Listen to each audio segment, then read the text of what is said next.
المصطفى بلغ مقاصدنا واغفر لنا ما مضى يا واسع الكرم محمد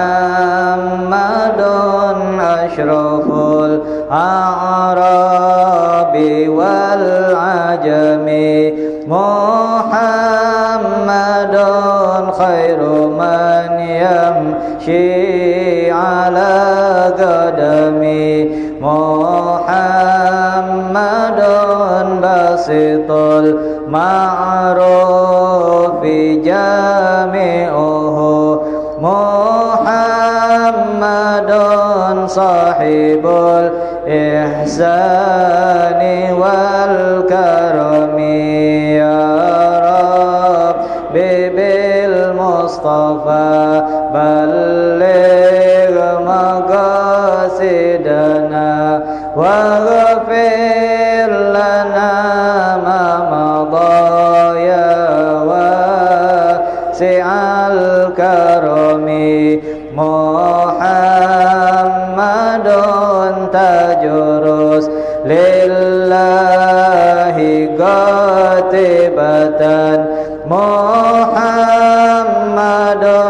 صادق الأقوال والكلم محمد ثابت الميثاق حافظه محمد طيب الأخلاق والشيم يا رب بالمصطفى بلغ مقاصدنا واغفر لنا ما مضى يا واسع الكرم محمد رويت بالنور طينته محمد لم يزل نورا من القدم محمد حكيم بالعدل ذو شرف محمد معدن الإنعام والحكم يا رب بالمصطفى بلغ مقاصدنا واغفر لنا ما مضى يا واسع الكرم محمد خير خلق الله من مضر محمد خير رسل الله كلهم محمد دينه حق ندين به محمد مجملا حقا على العالمين يا رب بالمصطفى بلغ مقاصدنا واغفر لنا ما مضى كرمي محمد ذكره روح لأنفسنا محمد شكره فرض على الأمم محمد زينة الدنيا وبا hajatuha Muhammadun kashiful ghammati wa dhulami ya Rabbi bil Mustafa balligh maqasidana wa ghafir lana ma madha ya wasi'al karami Muhammadun sayyidun tabat manaqibuhu Muhammadun saghar rahmanu bin ni'ami Muhammadun safwatul bari wa khiratuhu Muhammadun tahirun min sa'irit tuhami ya Rabbi bil Mustafa maqasidana wa ghafir lana ma madha ya wasi'al karami Muhammadun dhahikun lidhaifi mukrimuhu Muhammadun jaruhu wallahi lam yudami Muhammadun tabatit dunya bibi'satihi Muhammadun ja'a bil ayati wal hikami ya Rabbi bil Mustafa maqasidana wa ghafir lana ma madha ya wasi'al karami Muhammadun yawma ba'thin nasi syafi'una Muhammadun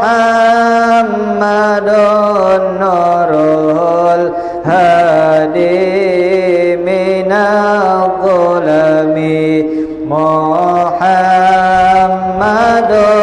qaimun lillahi imami Muhammadun khataman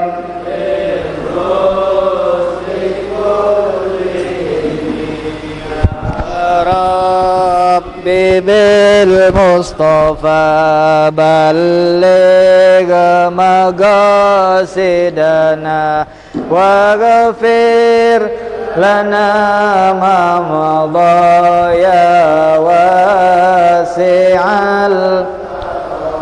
Assalamualaikum warahmatullahi wabarakatuh.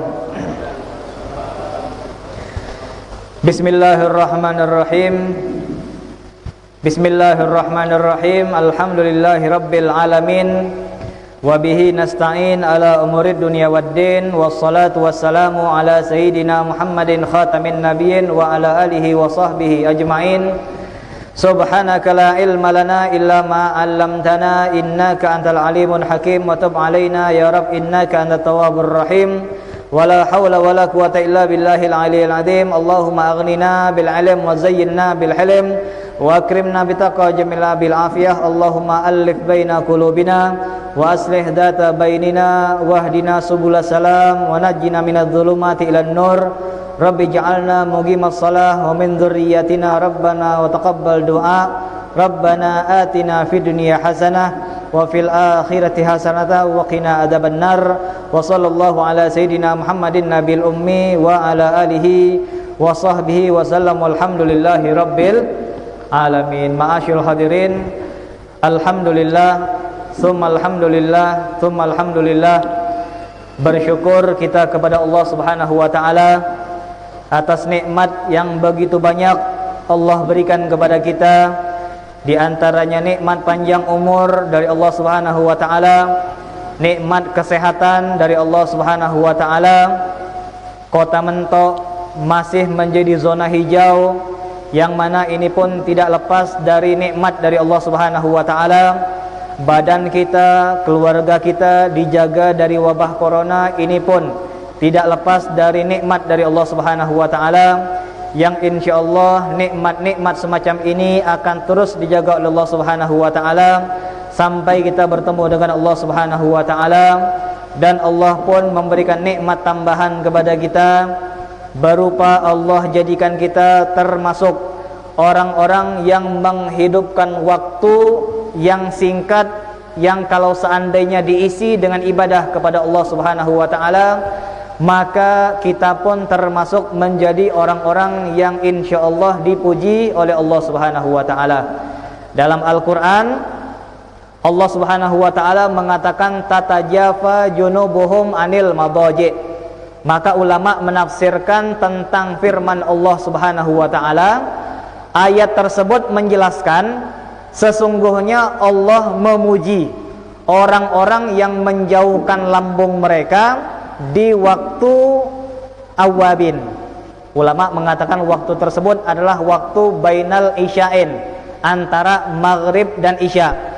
Sehingga Imam Haddad mengatakan waktu awabin itu ada dua.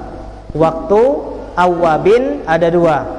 Yang pertama waktu duha, yang kedua waktu antara maghrib dengan isya. Duha dan juga maghrib sampai isya ini merupakan waktu awabin. Apa maksudnya? Di dua waktu ini banyak orang-orang sedang lalai kepada Allah Subhanahu wa taala. Waktu duha. Waktu duha ini merupakan waktu orang lagi sibuk-sibuknya, lagi sedang rame-ramenya toko, lagi sedang baru masuknya ke dalam kantor, baru masuknya ke dalam pabrik, ataupun sedang membuka kios mereka. Sedangkan pelanggan pun datang. Mungkin kalau siang rada-rada panas, agak sepi, mungkin pelanggan rame, toko pun baru buka, sang punya toko pun lagi menyiapkan barang-barangnya untuk siap dijajakan. Ini waktu duha, waktu orang sedang sibuk-sibuknya dengan dunia. Yang kedua, waktu maghrib. Waktu maghrib sampai isya adalah waktu hamba-hambanya Allah sedang capek-capeknya gara-gara dunia. Pulang dari toko, pulang dari kantor, pulang dari pabrik, nyampe ke rumah sore capek, sehingga maghrib pun di rumah. Dan maghrib pun di rumah nyantai, habis maghrib pun masih lesu. Nanti kira-kira agak malam sedikit baru kita keluar jajan, nyari nasi goreng ke warung kopi, kan gitu. Warung kopi kira-kira ramainya maghrib apa isya? Nah ini kan orang-orang lagi males-malesnya, lagi capek-capeknya. Maka orang-orang yang berangkat dari tempat tidurnya ataupun berangkat dari tempat istirahatnya, entah di rumahnya, entah di masjid, entah dimanapun, alhasil di waktu maghrib dia berangkat untuk ibadah kepada Allah Subhanahu wa taala, baca zikir, baca Quran, baca Ratibul Haddad. Maka mereka termasuk orang-orang yang dipuji oleh Allah Subhanahu wa taala. Maka alhamdulillah kita pun dijadikan oleh Allah Subhanahu wa taala termasuk menjadi orang-orang yang menghidupkan waktu awabin, yaitu antara maghrib dan isya. Ini mudah-mudahan pertanda dari Allah Subhanahu wa taala. Dengan Allah permudah kita untuk berbuat taat, insyaallah ini menjadi tanda-tanda kita pun akan bisa menikmati surganya Allah Subhanahu wa taala. Amin ya rabbal alamin. Ma'asyiral hadirin, insyaallah malam ini kita akan memulai kembali rutinitas kita seperti biasa sebelum corona, yaitu dengan menghidupkan majelis-majelis ilmu. Ini kalau nggak salah dengar sore tadi, entah wali kota entah siapa yang kita baru baca sore benar, ini mengatakan kalau di Palembang sholat Jumat kembali dibuka, pengajian pun kembali dibuka dengan istilah kata yang kita kenal dengan new normal. Dan ini insya Allah dengan new normal tadi, walaupun ala kadar, dengan masker, dengan cuci tangan, dengan menjaga jarak mungkin, namun insya Allah tetap kita bakal membuka majelis taklim, yang mana insya Allah dengan majelis taklim ini Allah tambah persatukan kita, Allah subhanahu wa ta'ala buka pintu rizki kita, dan kesusahan kita serta wabah corona ini justru bakal dihilangkan oleh Allah subhanahu wa ta'ala insya Allah. Bismillahirrahmanirrahim. Qala al-muallif rahimallahu ta'ala wa nafa'ana bihi wa bi'ulum fid daraini amin. Ma'asyiral hadirin, kita akan menjelaskan dan membuka kembali pembelajaran kita yang lalu, yaitu pembahasan khusus tentang hukum orang-orang yang meninggalkan sholat. Karena di Mentok ini masih banyak sekali orang-orang yang meninggalkan sholat, masih banyak benar. Ini alhamdulillah Allah menjadikan kita nih anggota majelis. Alhamdulillah Allah jadikan kita nih punya kawan anggota majelis. Kawan kita tak jauh anggota majelis, tak jauh pengurus masjid, ataupun orang-orang yang dekat dengan masjidnya Allah subhanahu wa ta'ala. Kalau seandainya kita tidak punya kawan macam ni, mungkin kita pun tidak sembahyang. Ini merupakan nikmat dari Allah subhanahu wa ta'ala. Nah, di Mentok ini agak banyak orang-orang yang tidak sembahyang. Ini perlu kita perhatikan. Tidak sembahyang ataupun tidak sholat merupakan sesuatu yang maha besar di mata Allah subhanahu wa ta'ala. Tapi di mata orang Mentok, tidak sembahyang itu bukan hal yang heboh. Apalagi kalau seandainya dia tuh duit banyak, kan gitu. Duit banyak, sering neraktir kita, sering bantu kita. Ada korban banjir, korban kebakaran, dia paling depan. Nah, kalau seandainya di Mentok nih ada orang kayak gitu, dia khair, sering bantu, sering ngasih duit, sering neraktir kita. Ada korban banjir, kebakaran, dia paling depan. Walaupun orang tersebut tidak sembahyang, tetap di mata orang Mentok dia orang bagus. Benar tak kira-kira? Dia sering bagi duit nih, sering bagi duit, ada yang meninggal dia ngasih duit, dia bantu orang segala macam. Tapi kalau sembahyang dia tidak pernah. Ini mungkin di mata orang Mentok dia tuh orang hebat. Dia tuh hebat, khair, dermawan, sering bantu orang. Kalau ada yang meninggal dia pertama kali turun. Walaupun dia tidak sembahyang tapi dia baik sama orang. Ini perbedaan kita dengan Allah. Kalau di mata kita, walaupun dia tidak sembahyang tetap bagus di mata kita, tapi berbeda di mata Allah subhanahu wa ta'ala. Di mata Allah, nak sebaik apapun dia, nak sehebat apapun dia, kalau tidak sembahyang paling buruk di mata Allah subhanahu wa ta'ala. Untuk itu sholat merupakan sesuatu yang paling dipentingkan sama Allah subhanahu wa ta'ala. Bahkan paling afdolnya perintah adalah sholat, dibandingkan dengan puasa, dibandingkan dengan zakat, dibandingkan dengan sedekah ataupun amal-amal yang lain. Amal yang paling nomor satu di mata Allah subhanahu wa ta'ala adalah sholat. Nah, di sini dikatakan ulama sampai menyebutkan standar seseorang baik ataupun buruknya dilihat dari mana? Dari sembahyangnya. Jadi kalau kita nak tahu orang tuh bagus apa tidak, tengok dari sembahyangnya. Kalau sembahyang rutin, tidak pernah tinggal, bagus. Tapi kalau seandainya ada orang yang sembahyang bolong-bolong, duit banyak dia sembahyang, duit tidak ada sembahyang, buruk di mata Allah subhanahu wa ta'ala. Jadi standar orang baik ataupun buruk kata ulama dari mana? Dari sembahyangnya. Sama dengan kalau kita nak tahu di satu kampung tuh kira-kira kampung tuh akor apa dak? Kira-kira kampung tuh kompak apa dak? Kompak, akor, hebat apa dak? Tahu dari mana? Tahu dari masjid. Kalau seandainya satu kampung, misal kampung Teluk Biak, kita nak tahu kira-kira orang Teluk Biak tuh kompak dak? Kira-kira orang Teluk Biak tuh bagus apa dak di mata Allah? Kalau seandainya masjid hidup, bagus. Kan berjamaah jalan, kan mungkin majelis ataupun pengajian, entah ibu-ibu, entah laki-laki. Alhasil masjid di kampung itu hidup, rame, semarak, maka menunjukkan kampung tersebut bagus. Walaupun masjid udu, walaupun masjid miring-miring, tempat mimbar begoyang, kapan rame jemaah genteng kayak najatuh. Ini walaupun masjid buruk tapi makmur, ini menunjukkan kampung tersebut bagus. Tapi kalau seandainya ada kampung, masjid sepi, dak ada apalah, cuman menang mentereng ketak. Kan lagi musim nih, di Mentok nih kurang besar lagi, masjidnya kurang besar lagi. Padahal yang segitu pun jamaah lagi kosong. Ini kita heran, apa menyebabkan besarkan masjid tadi? Kalau memang jamaahnya membludak, kalau seandainya jamaah membludak, memang perlu untuk meluaskan masjid, bagus. Ataupun mungkin masjid roboh, atau mungkin masjid bocor, kita perbaiki, bagus. Tapi yang jadi pertanyaan, masjid kecil aja orang ndak ada, nak dibesarkan bola. Untuk apa tuh? Apa untuk selfie? Apa untuk nyari proyek? Insya Allah niat mereka bagus. Alhasil, baik buruknya masjid, surau ataupun kampung tadi tergantung bagaimana cara memakmurkan tempat tersebut. Ini cara ngelihat kampung bagus apa tidak, tengok masjid dah. Kalau makmur dengan majelis taklim, dengan zikir, dengan berjamaah, berarti kampung tu bagus. Sama dengan kita. Kalau kita nak tahu kita ni bagus apa dak, tengok dengan sembahyang kita. Jadi kalau kita nak nyari menantu, jangan nanya duit dah, tanya sembahyang apa dak. Kan gitu kan? Kalau nak nyari menantu, jangan nengok kau dari mana? Dari Teluk Bia. Ngintip dari Tengkap. Wah, Honda Jazz. Terima. Nengok mobil lah. Kau gawe di mana? Lah jadi karyawan, ataupun jabatanku ini, atau mungkin dokter. Oh, terima.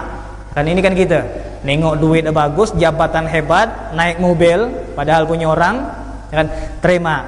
Ini salah. Sebenarnya tanya belajar di mana, pendidikan di mana, aktif di masjid mana, ya kan, anggota majelis kau kenal dak dengan si fulan. Ini kalau sembahyang dia bagus, insya Allah bagus. Ngapa? Kalau seandainya kita ngawinkan anak kita dengan orang yang tidak sembahyang, jangan harap anak kita selamat. Hak-hak Allah jadi biarkan sama dia, apalagi hak-hak anak kita ditinggal. Nak sare-sare lah, ku cari yang baru. Ini kalau seandainya kita ngawinkan dengan orang yang sembarangan. Ini kalau kita nak ngawinkan orang, standar minimal sembahyang. Tanya sembahyang apa dak? Sembahyang. Nak masalah dia kerja apa dak, gaji sekian, ataupun naik sepeda, naik motor butut, nanti dulu, yang penting sembahyang. Tapi sembahyang bukan pas baru seminggu itulah, bukan. Memanglah biasa. Bukan kita bilang sembahyang dah, oh sembahyang. Semenjak 3 hari ini ku sembahyang terus pak. Itu lain niat. Itu sembahyang niatnya kepengen kawin. Dan niatnya kepengen kawin. Alhasil, nengok standar orang bagus apa dak, tengok macam mana sembahyang dia. Kalau dia sembahyang bagus tuh lah. Ustadz macam mana tuh tetangga kita tuh? Tetangga kita tuh tidak pernah pakai baju koko, tidak pernah pakai kain. Ini kesalahan kita nih. Kita nih kadang-kadang mandang orang tuh baik apa buruk, nengok dari baju. Kapan dia pakai peci, kapan dia pakai baju koko, kapan dia pakai sarung, bagus. Tapi kalau seandainya kita nengok orang tidak pernah, nengok dia tidak pernah berkain, tidak pernah baju koko, tidak pernah pakai peci, pakai celana jin, baju setan, alias baju gambar-gambar kan, baju partai setan. Jadi celana jin, baju partai setan, ya kan? Rambut kemana rambut, kita nengok tampilan dia, wah ada bagus nih. Itu di mata kita. Tapi kalau di mata Allah, nak dia baju setan, celana jin, ataupun mungkin tampilan dia kotor, tapi kalau di rumah sana dia sembahyang, bagus di mata Allah Subhanahu wa taala. Nak dia macam mana pun bentuknya, kalau sembahyang bagus tuh lah. Nak apapun pekerjaan dia, nak dia pejabat, nak dia polisi. Soalnya di mata orang Mentok ini kalau tidak salah, orang Mentok ini kayak agak rengam dengan polisi itu. Jadi di mata orang Mentok tuh polisi itu anti Islam, kayak gitu. Ini maksudnya ada yang mengatakan polisi itu kotor. Taruhlah ada orang yang nganggap polisi itu kotor. Tapi kalau seandainya ada polisi yang sembahyang, bagus tuh lah. Dan kalau seandainya ada polisi yang sembahyang, bagus tuh lah. Jadi polisi yang dengar yang sembahyang, seroi sedikit. Dan seroi sedikit. Kalau ada pejabat, kalau seandainya ada polisi, kalau dia sembahyang, bagus tuh lah. Ada kuli, ada siapapun, kalau mereka sembahyang, bagus tuh lah. Nak macam mana baju, nak macam mana pergaulan, tapi selama dia sembahyang tetap bagus di mata Allah Subhanahu wa taala. Nah, di sini dikatakan insyaallah untuk bisa lebih memperhatikan yang namanya salat, insyaallah kita pun bakal kembali membuka kitab Majmu' yang dikarang oleh Al-Imam Ahmad Zaini Dahlan. Insyaallah terjemahannya banyak. Di sini kita melanjutkan pelajaran kita sampailah pada hadis dari Nabi Muhammad sallallahu alaihi wasallam. Nabi Muhammad pernah mengatakan tarikus shalah yanzilu alaihi kulla yaumin wa lailatin alfu la'natin wa alfu sakhatin. Kata Nabi Muhammad, orang yang meninggalkan salat, maka setiap malam dan hari ataupun siangnya bakal mendapatkan 1000 laknat dan 1000 murka dari Allah. Jadi selama 24 jam siang dan malam 1000 kali laknat, 1000 kali murka. Sehari itu 24 jam. 24 jam tuh kali 60 menit berapa? 1400-an 1400. Nah, di sini 1000 laknat dan 1000 murka. Jadi 2000. 1000 laknat, 1000 murka. Artinya orang yang tidak sembahyang tuh per menit dapat laknat dan per menit dapat murka. Dia di pantai, dia tidur, dia di kantor, dia dimanapun, kalau dia tidak sembahyang dapat murka itulah. Dia di TI ya, dia di pabrik ya, selama dia kerja, selama dia makan, selama dia tidur, selama 24 jam, maka setiap menit dapat murka. Celakalah kau, numburlah kau, gitu. Dapat laknat dan dapat laknat dari Allah Subhanahu wa taala. Kemudian wa innal malaikata yal'anu lahu fi min fawqi sab'in samawat ya Muhammad tarikus shalah malahu nasibun min khududika wala fi syafa'atika wala huwa min ummatik. Kata Nabi Muhammad sallallahu alaihi wasallam, sesungguhnya para malaikat-malaikatnya Allah Subhanahu wa taala dari atas langit ketujuh sana. Kita di bumi. Bumi langit 1 2 3 langit sampai langit ketujuh. Di atas langit ketujuh sana puncak malaikat, mereka melaknat orang-orang yang tidak sembahyang. Mereka mengatakan orang-orang yang tidak sembahyang tidak bakal berhasil di bumi, dan orang-orang yang tidak sembahyang tidak bakal berhasil di bumi. Celaka, tidak ada beruntung, rugi, buka nih bangkrut, buka tuh bangkrut. Ini doa malaikat untuk orang-orang yang tidak sembahyang. Jadi wajarlah kadang-kadang duit tidak seberapa ataupun usaha maju mundur. Kadang-kadang mungkin ada anggota keluarga kita atau mungkin ada anak buah kita yang tidak sembahyang, yang menyebabkan rizki kita dihambat sama Allah Subhanahu wa taala. Dan juga orang yang tidak sholat di akhirat kelak tidak bakal mendapatkan syafaat dari Nabi Muhammad sallallahu alaihi wasallam. Jadi yang kedua, orang-orang yang tidak sembahyang didoakan sama malaikat, di dunia dia tidak beruntung, di akhirat tidak dapat syafaat dari Nabi Muhammad sallallahu alaihi wasallam. Ini kata ulama, Nabi Muhammad itu memberikan syafaat untuk siapa aja lah. Tapi untuk siapa yang punya tanda, yang punya tanda. Bukankah Nabi Muhammad pernah mengatakan perbedaan antara muslim dengan kafir adalah sembahyang?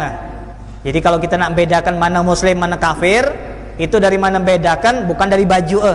Soalnya zaman sekarang nih orang kafir jak pakai peci, kan? Orang kafir jak pakai jilbab, pakai ngucapin selamat Idul Fitri pula. Selamat Hari Raya Idul Fitri. Kita jak lupa mengucapkan. Orang ingat, ini pakaian tidak bisa menentukan dia muslim ataupun dia kafir. Ataupun rumah tidak bisa. Sampai sekarang dibentuk nih mungkin kita bingung, ini rumah orang Islam apa orang kafir. Sebenarnya kita malu dengan orang Cina tuh. Orang Cina jak pede nampakkan simbol-simbol jorang, ngapa kita malu? Jorang pede nampilkan apa tuh nama? Tanglong ya. Kan tanglong ataupun lampu merah ataupun segala macam, kan jorang jak pede dengan agama, sedangkan kita malu. Nah, sedangkan kita malu, tampak kan ada bismillah, ya kan, ada assalamualaikum, ya kan, di depan pintu tuh, atau minimal di ruang tamu ada ayat Al-Quran, ada ayat kursi, tunjukkan kalau kita ini Islam. Jangan sampai orang namu bingung, dia ini agama apa, tidak ada label apalah. Nengok kucing, kuda, kerbau, kan tidak ada tahu ini Islam apa kafir. Takut-takut salah omong nanti, kan takut-takut salah omong. Break tanda sikit, entah bismillah ke, entah gambar ayah kita pakai kopiah, jadilah oh Islam, ayah Islam, kan jadilah minimal ada simbol. Nah, kata Nabi Muhammad, perbedaan antara muslim dan kafir adalah sembahyang. Jadi nanti di padang mahsyar Nabi Muhammad tuh tahu mana umat mana bukan. Dari mana? Dari tanda sembahyang tadi. Jadi Nabi Muhammad bisa ngelihat, oh ini sembahyang, kan? Oh ini dak. Yang tidak sembahyang bukan Islam di mata Nabi Muhammad sallallahu alaihi wasallam. Mudah-mudahan kita mendapatkan syafaat dari Nabi Muhammad sallallahu alaihi wasallam. Kemudian di sini dikatakan ya Muhammad tarikus shalah la yu'adu fi maradihi wa la yutba'u fi janazatihi wa la yusallamu alaihi wa la yu'akalu wa la yusyarabu wa la yusahabu wa la yujalasu wa la dinalahu wa la amanata lahu wa la hadza lahu fi rahmatillah wa huwa ma'al munafiqina fid darkil asfal minan nar. Dikatakan ada suara yang berkata kepada Nabi Muhammad sallallahu alaihi wasallam, ya Muhammad, wahai Muhammad sallallahu alaihi wasallam, orang-orang yang meninggalkan salat, kata Allah Subhanahu wa taala, kalau dia sakit jangan dijenguk. Orang-orang yang meninggalkan salat, kalau dia sakit jangan dijenguk. Kalau dia meninggal, jenazah jangan diikutkan, jangan diantar. Yang ketiga, kalau dia ngajak makan jangan ikut, atau jangan kau beri makan untuk orang yang tidak sembahyang. Kemudian yang keempat, kalau dia ngajak minum jangan nak minum sama-sama dia, atau kau beri minum untuk dia. Beri minum tidak boleh, minum makan sama dia tidak boleh, beri ataupun diundang makan pun tidak boleh. Jangan dikawankan, wala yusohab, jangan dikawankan orang macam tu. Kemudian wala yujalas, dan jangan sampai engkau duduk sama dia. Duduk sama dia aja tidak boleh. Dan jangan duduk sama dia, jangan berkawan dengan dia. Maksud berkawan tu berkawan tapi ala kadar aja lah. Kawan-kawan gitu aja, kalau mentok gitu kan.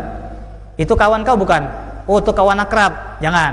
Itu kawan kau bukan? Kawan, tapi kenal-kenal gitu aja lah. Ini boleh. Kalau kenal-kenal gitu aja boleh. Yang dimaksud di sini tidak boleh berkawan tadi, kawan akrab. Kan kita siang di situlah, sore situlah, malam situlah, ngobrol cocok dengan dia tidak boleh. Ngapa? Mudaratnya banyak. Kan mudaratnya banyak. Karena orang yang tidak sembahyang tadi, ini efeknya bukan hanya untuk dia aja, tapi siapa aja lah yang berkawan dengan dia kena.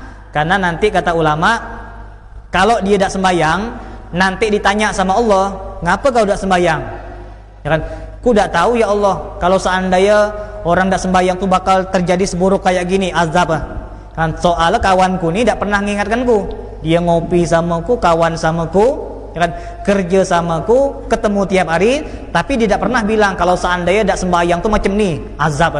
Kalau seandainya kau tidak sembahyang tu macam ni, buruk. Tidak pernah dijelaskan. Nyangkaku biasalah kena panggil gitu. Kan kena panggil. Jadi yang nama keburukan tu bisa nyebar. Yang nama keburukan tu bisa nyebar, bisa ke kanan, bisa ke kiri, bisa ke bawah. Kayak kemarin di Kampung Sawah kita menceritakan tentang Nabi Muhammad, yang mana Nabi Muhammad ketemu dengan dua kubur yang lagi diazab sama Allah Subhanahu wa taala. Tiba-tiba Nabi Muhammad ngambil dua pelepah kurma ditaruh di situ. Dan Nabi Muhammad mengatakan, selama daun pelepah kurma ini basah, maka selama itu pula ahli kubur mendapatkan keberkahan dari tasbihnya. Ini maksudnya kata ulama, daun tadi bukan sengaja-sengaja ditasbih, ya Allah ampunkanlah yang di bawahku, bukan. Dia cara dia lah. Misal ini pelepah kurma, ini kubur. Kesian bener padahal mimbar baru nih, contohlah jadi kubur. Ya kan? Ini mudah-mudahan meja baru nih, walaupun dipakai sama orang yang buruk, insya Allah meja ini bagus. Ya kan? Insya Allah meja ini jadi bagus. Yang buat pun amalnya bakal panjang, walaupun sampai dia meninggal dunia. Misal nih kubur, nih pelepah kurma. Ini kalau kita paham tentang ucapan Nabi Muhammad naruh pelepah kurma, bukan berarti pelepah itu bilang, ya Allah ampunkanlah yang di bawah nih, ya Allah kesianlah sama yang di bawah nih, bukan. Dia cara dia lah, dia muji Allah, tidak ada sangkut paut dengan yang bawah tadi. Tapi gara-gara pelepah tadi berada di bawah sini, ataupun naungannya di atas kuburan tadi, maka kuburan pun mendapatkan dampaknya. Jadi kebaikan tuh melebar, keburukan pun melebar. Kayak kita majelis nih, pahala besar, faedah besar. Kata Nabi Muhammad sama dengan haji, sama dengan jihad, pahala lebih daripada 1000 rakaat, lebih daripada menjenguk 1000 orang sakit, besar pahala nih. Kan? Nah ini kebaikan majelis taklim ini menyebar. Jadi siapapun yang ikut andil dalam majelis ini dapat pahala, dapat imbas. Ambil contoh, yang nyiapin tempat, yang nyapu, yang nyiapin meja, ataupun yang nyiapin masjid, pengurus masjid yang memperbolehkan ada majelis dapat semua. Ya kan? Ataupun orang-orang yang mengizinkan, baik pemerintahan kita ini insya Allah tahu kalau mentok ni lah mulai majelis kan, insya Allah jorang tahu pemerintah yang nonton ataupun polisi yang nonton, lah majlis suruh pegak Ustaz Siko tu kan, lah buka kayak tak apa-apalah. Ini yang boleh tadi dapat pahala juga, jadi sukalah ikat dan sukalah ikat yang boleh tadi. Pemerintah yang izinkan tak apa-apalah majlis, yang penting bersih ya kan, ataupun selama mentok ni agak zona hijau, tak ada penyakit ya kan. Ini kalau pemerintah mengizinkan, walaupun dia tak hadir tetap dapat pi kan, tetap dapat pi. Ataupun polisi yang jaga di pelabuhan, yang jaga di perbatasan, asal ada orang mentok dites, asal ada orang mentok di karantina. Sampailah gara-gara usaha jorang jaga kanan kiri tadi, yang masuk diperhatikan, yang masuk diperhatikan. Sampailah jorang kerja keras, akhirnya mentok ni alhamdulillah terjaga dari corona. Sampailah kita terbuat majlis, jorang yang jaga di simpang kanan kiri itu mendapatkan pahala majlis, walaupun jorang tak dengar, walaupun jorang tak tahu. Dan walaupun orang tak tahu, tetap dapat pahala dari Allah Subhanahu wa taala.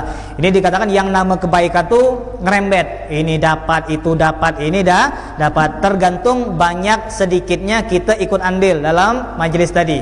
Kalau kita ngundang orang bersihkan tempat maka pahala double. Tapi kalau seandainya kita cuma datang jaklah, kan, maka pahalanya cuma satu, tapi tetap dapat kebaikan dari Allah Subhanahu wa taala. Alhasil kata Nabi Muhammad, orang yang tidak sembahyang, kalau sakit jangan dikesiankan, kalau dimeninggal jangan dipedulikan jenazah, jangan makan sama dia, jangan minum sama dia, jangan dikawankan, jangan duduk sama dia. Ini orang yang tidak sembahyang. Ini ada mafhum mukhalafah. Ini ketika Nabi Muhammad mengatakan jangan duduk, jangan makan, jangan segala macam, sebaliknya kalau kita ngelihat ada orang yang sembahyang, ajak makan gitu. Nabi Muhammad ini bahasa halus kan? Kalau tidak sembahyang jangan diajak makan. Artinya apa? Yang sembahyang ajak makan gitu. Yang sembahyang, kita tahu kawan kita ini anggota majelis kan, sembahyang rutin, sembahyang bagus, dia sembahyang benar-benar pakai baju yang sempurna, yang menghormati sholat tadi. Alhasil dia orang yang memperdulikan sembahyang, maka kebalikannya kalau dia sakit jenguk kan, kalau dia sakit jenguk. Kalau seandainya ada anggota majelis yang sakit, jenguk. Ini mungkin sebagian ikhwan tahu dengan pribadi saya ini punya sifat, mungkin gara-gara waktu yang sempit tadi. Jadi kalau seandainya saya datang ke rumah yang lain, entah itu acara ataupun undangan ataupun lain-lain, memang saya katakan jujur, saya ini milih-milih soal waktu kan, soalnya waktu dari pekerjaan ataupun ngurus orang tua tadi. Jadi orang kayak saya ini milih-milih macam mana, bukan kayak miskin, bukan. Tapi sekira dia itu anggota majelis, saya pergi. Tapi sekira dia tidak pernah majelis, jangan harap, tidak kawa gitu. Karena pagi dia tidak sembahyang tidak pernah ngundang kita pula, nyuruh cepat pula datang. Kalau bisa ajak yang lain, Ustaz, nyuruh kita ngundang orang pula, dia tidak sembahyang, tidak kau pergi gitu kan. Kita tidak kau pergi itu bukan apa, ngikut kata Nabi tadi, orang yang tidak sembahyang tadi ke masjid tidak pernah, sembahyang tidak pernah, mata merah terus alias mabuk, tidak pernah sembahyang, jangan datang. Jangan datang, milih-milih boleh.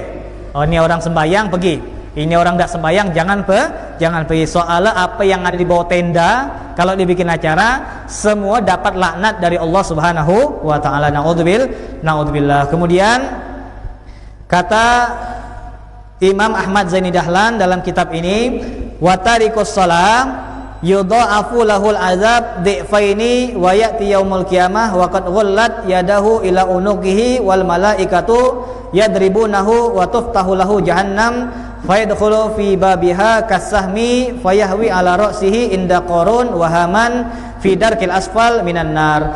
Imam Ahmad Zaini Dahlan mengatakan, orang yang meninggalkan salat, diambil dari hadis Nabi Muhammad sallallahu alaihi wasallam, orang yang meninggalkan salat maka azabnya dilipat gandakan jadi dua. Dan lipat gandakan menjadi dua. Ambil contoh, misalkan orang yang masuk neraka. Orang yang masuk neraka tuh jorang tahu azab apa aja yang bakal kena sama jorang, berapa lama jorang di neraka, tahu jorang nih. Silakan masuk ke ruangan ini Pak, ruangan neraka. Ini azab-azab nih menu. Azab-azab siang macam ni, azab-azab malam macam ni, lihat daftar menu, masa tahanan sekian. Kita ngelihat, ya Allah, 2 miliar pukulan misalkan, 2 miliar pukulan. Ataupun hari ini sikok pukulan dari malaikat ini. Misal cuma contoh menu hari ini dapat sikok pukulan dari malaikat paling ujung di neraka. Jadi nanti misal cuma contoh, menu hari ini malaikat paling ujung sana ninju kita sekali. Ini dicatat di sini. Sekali dia datang ditinju kita. Pak. Miring kita. Tinju malaikat, miring. Kan sikok kan? Sesuai dengan daftar. Ninju lagi dia. Pak, wah, tidak boleh nih. Pleco, daftar sekali. Duh, kata malaikat kan double.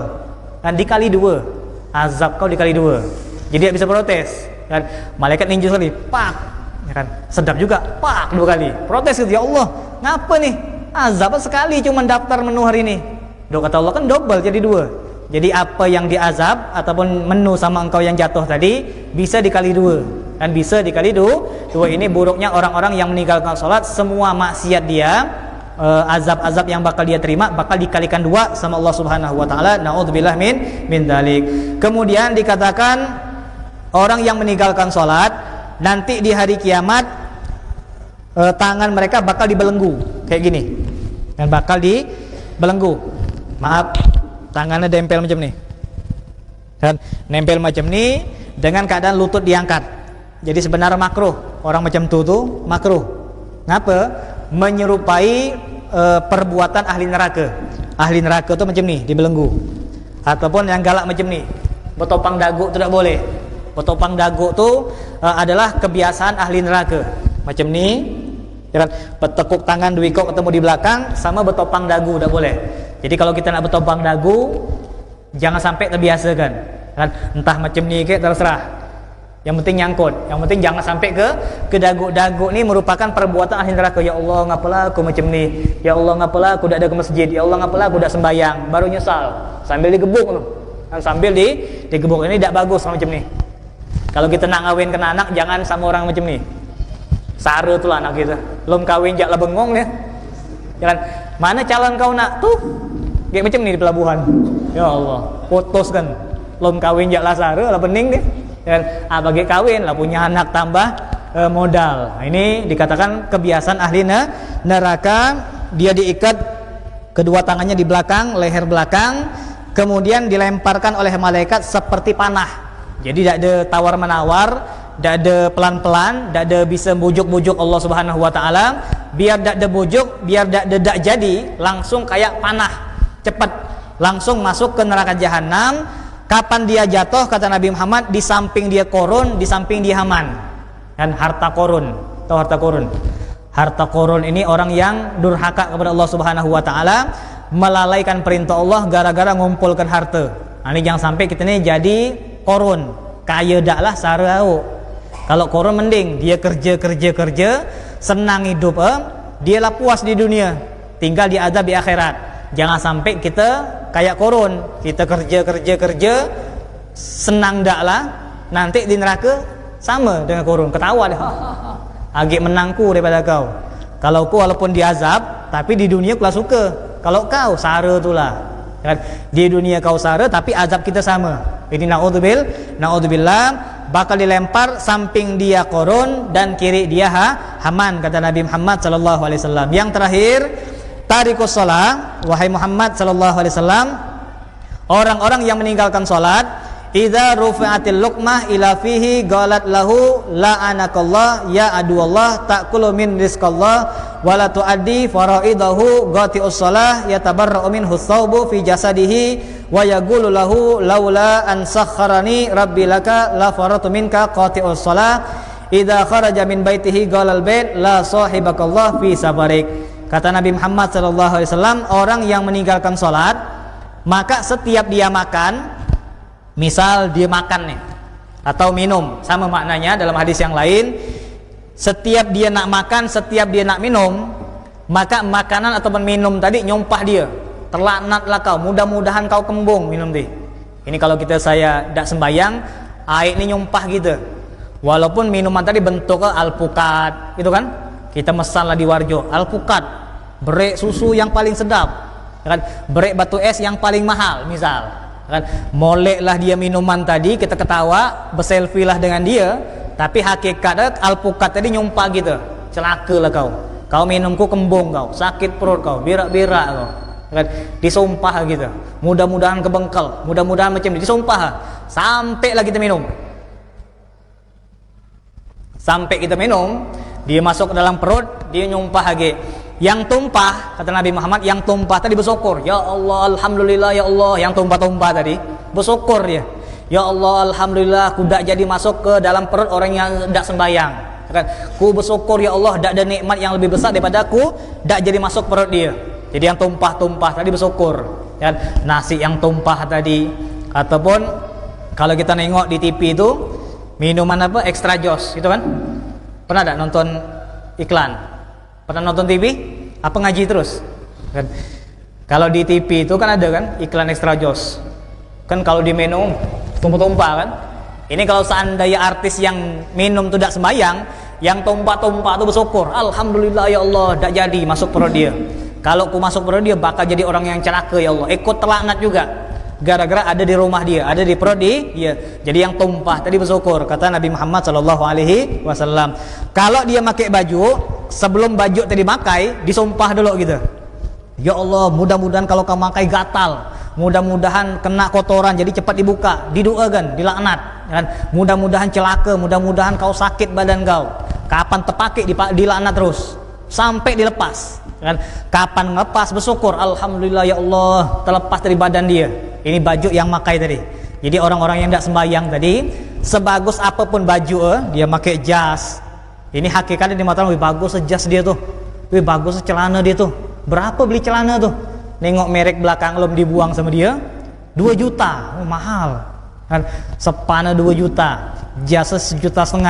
Boleh jadi di mata orang bagus, tapi hakikatnya jas tadi, baju tadi, celana tadi agak nyumpah dia.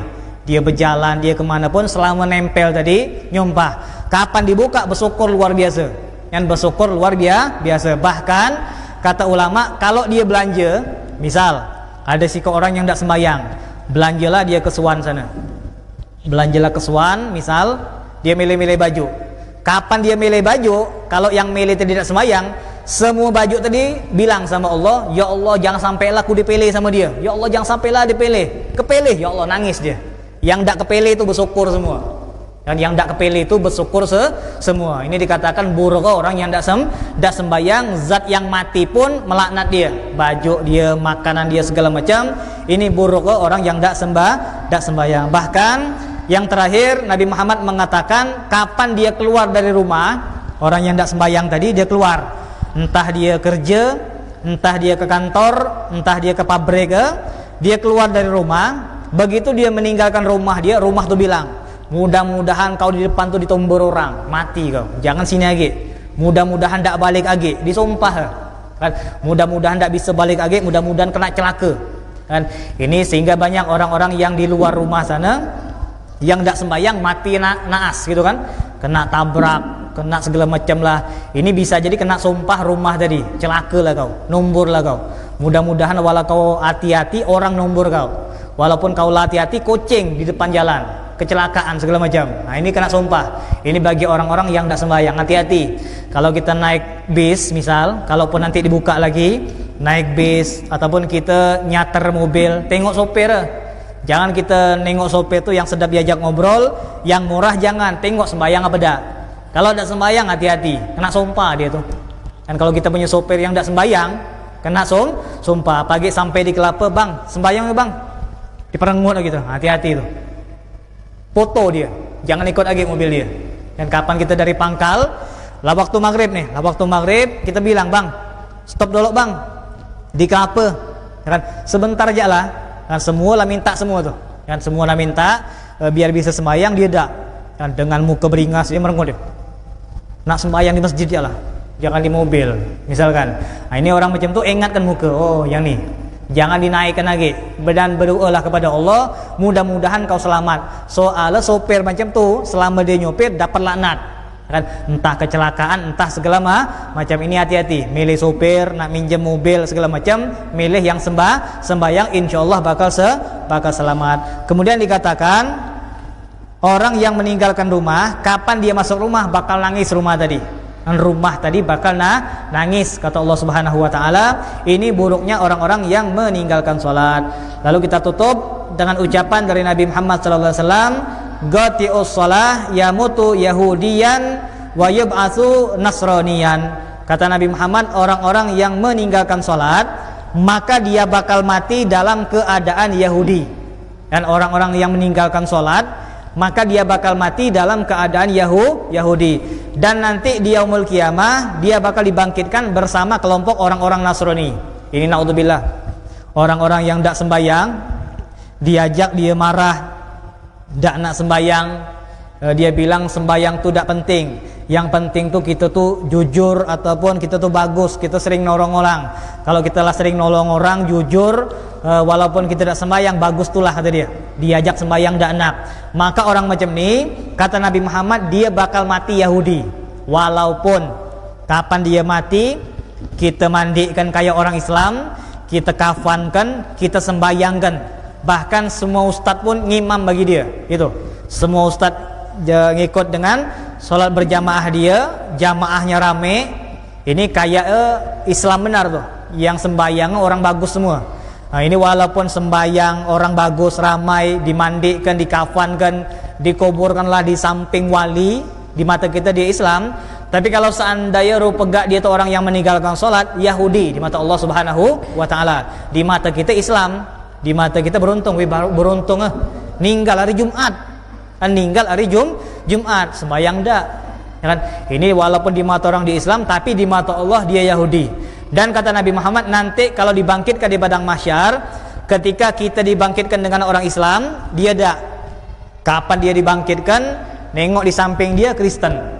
Samping dia Kristen, ujung kelompok dia Kristen semua, pesalib semua. Ya Allah, ngapa macam ni ya Allah?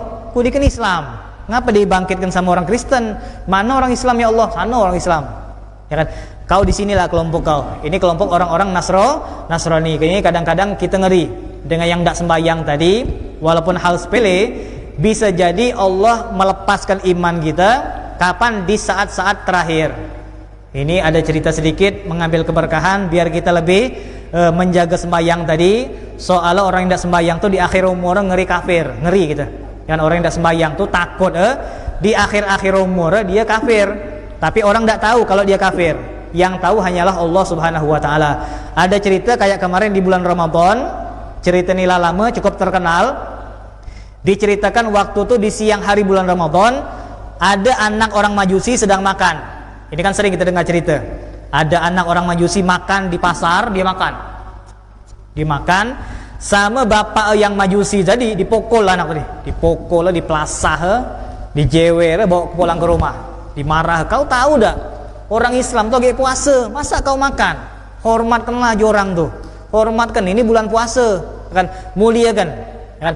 Gara-gara ini bapak memuliakan Ramadan, padahal dia Majusi, kan? Sampailah tiba umurnya bapak tadi mati.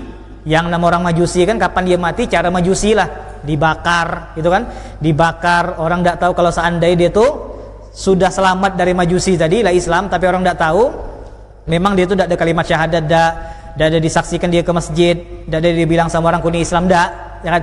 Jadi orang tahu dia ini Majusi itulah, dikuburkan dengan cara Majusi alias dibakar ya kan? Setelah beberapa waktu tiba-tiba ada ulama di kota tersebut, dia mimpi ketemu dengan orang Majusi tadi, dengan aku tadi, tapi dia terkejut nengok aku tadi agak nyantai di ranjang surga tuh beda dengan ranjang kita. Kalau ranjang kita bunyi kemana-mana kan, 2 tahun lempot pera. Ini ranjang kita kan kena bocor borok dia, tapi kalau ranjang surga bagus luar biasa. Ini dia nengok orang Majusi tadi di atas ranjang yang indah agak di surga. Jadi heran ulama tadi, dok, macam mana cerita nih orang Majusi masa masuk surga? Kan syarat orang masuk surga harus Islam. Ditanya, kau ini kan Majusi, benar? Ngapa masuk surga? Oh, soalnya beberapa detik sebelum aku mati, Allah memberikan aku hidayah. Kan? Allah memberikan aku hidayah. Begitu aku menjelang ajal, lah sekarat tadi, Allah menampakkan surga nih. Aku lihat, wih bagus Gimana cara masuk situ? Kata Allah, kalau kau nak ke sini syahadat dulu. Begitu aku syahadat ninggal aku. Kan? Begitu aku syahadat ninggal, tapi keluarga tidak tahu. Keluarga kan tahu nengok dia pakai selang gitu kan. Jadi setahu keluarga tidak ada syahadat dia. Dia tidak mengatakan ku nak masuk Islam dah. Jadi yang tahu cuman Allah, dan yang tahu cuman Allah. Jadi di mata orang dia Majusi, tapi di mata Allah dia Islam. Nah, kebalikannya kayak yang ninggalkan sembahyang tadi. Di mata orang dia Islam, tapi di mata Allah dia Yahudi. Jadi ngeri bener. Kalau kita tidak sembahyang tuh ngeri. Ngapa? Akhir umurnya kafir. Dan akhir umurnya kafir. Ini perlu kita perhatikan keluarga kita, perlu kita perhatikan kawan-kawan kita. Kapan kita punya waktu, tegurlah, sembahyanglah, bilang jalah kalau sembahyang tuh rezeki mudah. Insya Allah kita pernah sekali negor dia, kita tidak ada kena imbas, dan insya Allah kita bakal memperbagus sembahyang kita. Mudah-mudahan Allah menjadikan kita, keluarga kita, anak keturunan kita, anak cucu kita orang-orang yang rutin dalam sembahyang, dan insya Allah dengan terus kita menjalankan sembahyang, maka insya Allah rizki kita bakal diberkahi sama Allah Subhanahu Wa Taala, penyakit pun bakal dibuang sama Allah Subhanahu Wa Taala, kesusahan hidup di dunia pun bakal dihilangkan sama Allah Subhanahu Wa Taala. Al-Fatihah. Alhamdulillahirabbil alamin arrahmanirrahim maliki yaumiddin iyyaka na'budu wa nasta'inu ihdinas siratal mustaqim siratal ladzina an'amta 'alaihim ghairil maghdubi 'alaihim waladdallin amin amin amin ya Rabb amin amin amin amin. Hadza minni wa minkum. Wassalamualaikum warahmatullahi wabarakatuh. Allahumma shalli wa sallim